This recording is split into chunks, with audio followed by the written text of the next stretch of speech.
सदगुरु अगला सवाल सोनिया ने पूछा है। नमस्कारम गुरुजी, मैं बर्लिन से हूँ। बाहरी आवाज़ों के कम होने के साथ भीतर का शोर बहुत ज़्यादा शोर मचाने लगा है। क्या आप भीतरी कंपन और भीतरी आवाज़ के बारे में कुछ बता सकते हैं? वो बर्लिन से। आमतौर पर लोग मुझे गुरुजी नहीं कहते, क्योंकि गुरुजी एक आदर सूचक शब्द है। ऐसी चीजों से मुझे बहुत शर्मिंदगी होती है। सद्गुरु एक वर्णन है, जैसे कि ऑर्थोपेडिक या ऑप्थेल्मोलॉजिस्ट या गायनिक या न्यूरोलॉजिस्ट कहना। ठीक वैसे ही सद्गुरु सिर्फ एक वर्णन है। मुझे वर्णन से कोई आपत्ति नहीं है, क्योंकि इसका मतलब है एक अशिक्षित गुरु कोई भी धर्म ग्रंथों को लेकर मुझसे बहस करने नहीं आता, क्योंकि उन्हें पता है कि वैसे भी मुझे वो सब नहीं आता। बस ये पक्का करने के लिए कि हम उन चीज़ों पर बहस करने की कोशिश में समय नहीं बिताते जिनके बारे में हमें कुछ नहीं पता और जिनके बारे में हमने कभी कोई चिंता नहीं की। लेकिन गुरुजी एक आदर सूचक शब्द है, ऐसा मेरे साथ मत कीजिए। मैंने एक खास तरीके से जीवन जिया है। कहने का मतलब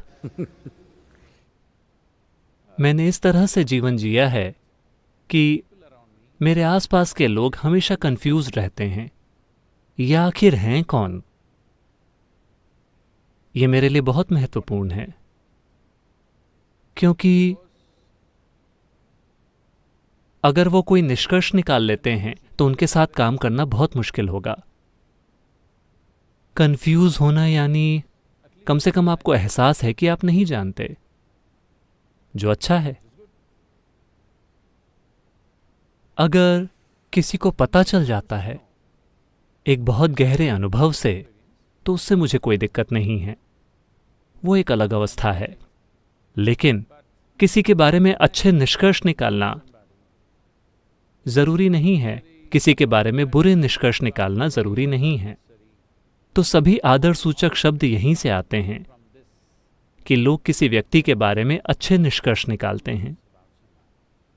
मैं कौन हूं, इसका मूल्य सिर्फ तब है जब आप मुझे बस यूं ही देखें, बिना किसी निष्कर्ष के।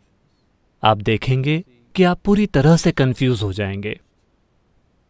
आपने मुझ पर पर्याप्त ध्यान नहीं दिया है, क्योंकि ज्यादातर समय आप मुझे यहां सत्संग में या इस तरह की परिस्थितियों में बैठे हुए देख रहे हैं। तो आपने मुझे अलग अलग हालातों में नहीं देखा है। अगर आप मुझे अलग अलग हालातों में देखते हैं तो आप पूरी तरह से कंफ्यूज हो जाएंगे। ये बहुत अच्छी चीज है। इसका मतलब है कि आप कोई निष्कर्ष नहीं निकाल पा रहे हैं, क्योंकि निष्कर्ष मौत है। निष्कर्ष यानी अब कोई संभावना नहीं बची। अगर आप मेरे बारे में कोई निष्कर्ष निकालते हैं तो अनजाने में एक साधक के रूप में आप अपने बारे में एक निष्कर्ष निकाल लेंगे, यानी कि तलाश खत्म हो गई है। जैसे ही आप निष्कर्ष निकाल लेते हैं तो तलाश कहाँ है।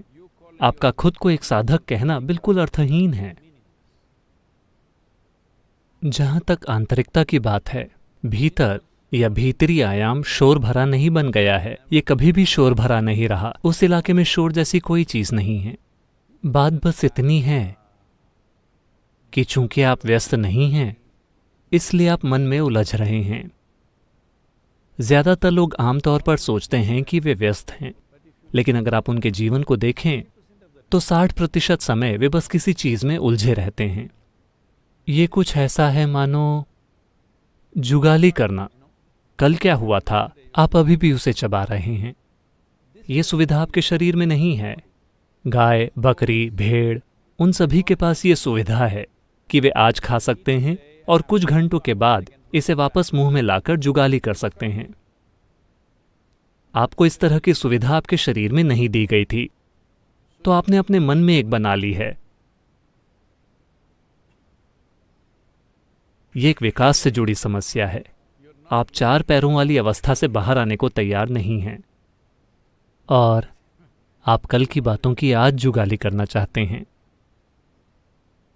दक्षिण भारत के रहस्यवाद में और योग में हम लोगों को देखते हैं, और अगर या वे आनंद ले रहे हैं या दुख पा रहे हैं, सिर्फ उन चीज़ों का जो अतीत में हुई हैं।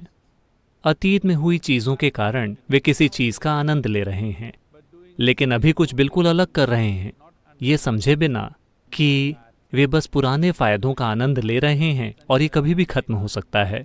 तो हम कहते हैं अय्यो प्रलय सादम। प्रलय सादम यानी पुराना चावल। इसका मतलब है ये पुराना भोजन है। पुराने भोजन का आनंद लेना, जिसे हमने कल खाया था, ऊर्जा और ताकत के मामले में अभी भी यह हमारे शरीर में काम कर रहा है।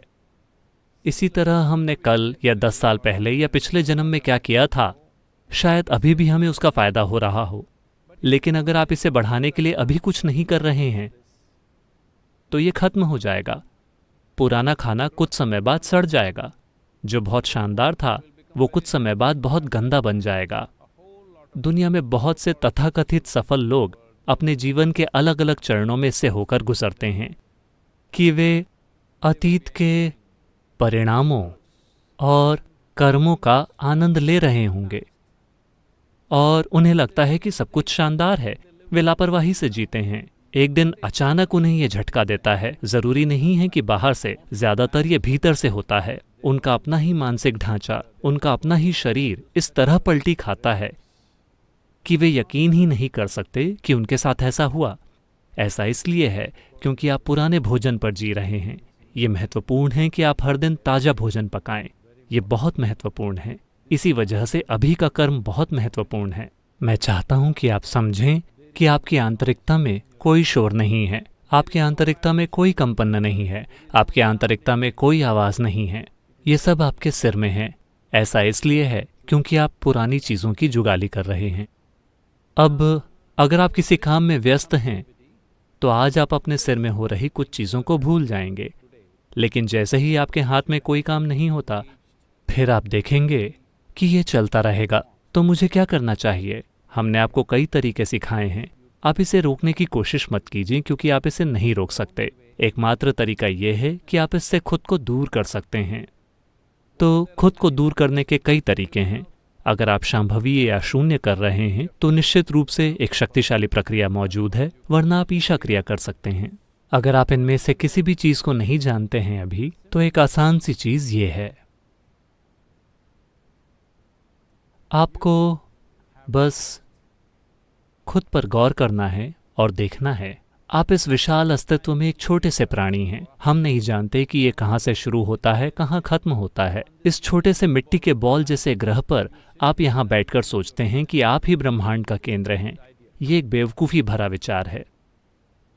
सब कुछ इसी वजह से है क्योंकि आपको लगता है कि आप ब्रह्मांड का केंद्र हैं। ये बहुत बेवकूफ़ी भरा विचार है। इस बेवकूफ़ी भरे विचार से कई और बेवकूफ़ी भरे विचार आए हैं जिसे सामाजिक रूप से बुद्धिमानी माना जाता है। तो आप बस अपने विचारों को इस विशाल ब्रह्मांड के संदर्भ में देखें। अब ये वायरस आपके जीवन को चुनौती दे रहा है। अपनी नश्वरता के संदर्भ में आप जिन चीज़ों के बारे में सोचते हैं, जो चीज़ें आपको महत्वपूर्ण लगती है, उनमें से हर एक मूर्खतापूर्ण है। अगर आप देखते हैं कि आपका मन, आपके विचार, आपकी भावना पूरी तरह से बेवकूफ़ी भरे हैं, तो स्वाभाविक रूप से आप दूरी बना लेंगे। समस्या ये है कि आपको लगता है कि ये स्मार्ट है। जब ये आपको परेशान करता है तो आप इसे थोड़ा दूर करना चाहते हैं। नहीं, जो भी चीज़ आपको स्मार्ट लगती है वो एक तमगे की तरह आपके कंधों पर बैठी रहेगी। वो नहीं जाएगी, वो आपको नहीं छोड़ेगी। जैसे ही आप सोचते हैं कि आप स्मार्ट हैं, आपके विचार आपको नहीं छोड़ सकते। आप अपनी आंखें बंद करके नहीं बैठ सकते अगर आप एक बहुत स्मार्ट आदमी हैं तो। जब आप जानते हैं कि आप एक निरे मूर्ख हैं, आप अपनी आंखें बंद करके बैठ सकते हैं। जीवन के संदर्भ में, अस्तित्व के संदर्भ में आप वास्तव में कुछ भी नहीं हैं, ठीक है? सामाजिक रूप से आप कुछ हो सकते हैं। मूर्खों के बीच मूर्ख लोग चमकेंगे। इसका जीवन के रूप में कोई मतलब नहीं है। एक जीवन के रूप में कल ये एक छोटा सा बेवकूफ वायरस आपकी जान ले सकता है। हाँ, मैं कह रहा हूं आप या मैं। ये बस हमें मार सकता है। तो हम जो भी बड़ी स्मार्ट चीज़ें सोच रहे हैं उनके ज़रा भी मायने नहीं हैं। अगर आप ये समझ लेते हैं तो स्वाभाविक रूप से आपके और आपकी विचार प्रक्रिया के बीच एक दूरी होगी। जब आपके और आपकी विचार प्रक्रिया के बीच एक दूरी आ जाती है तो इससे फर्क नहीं पड़ता कि आप किस बारे में सोच रहे हैं। युग युग योगेश्वराय भूत भूत भूतेश्वराय काल काल कालेश्वराय शिव शिव सर्वेश्वराय शंभो शंभो महा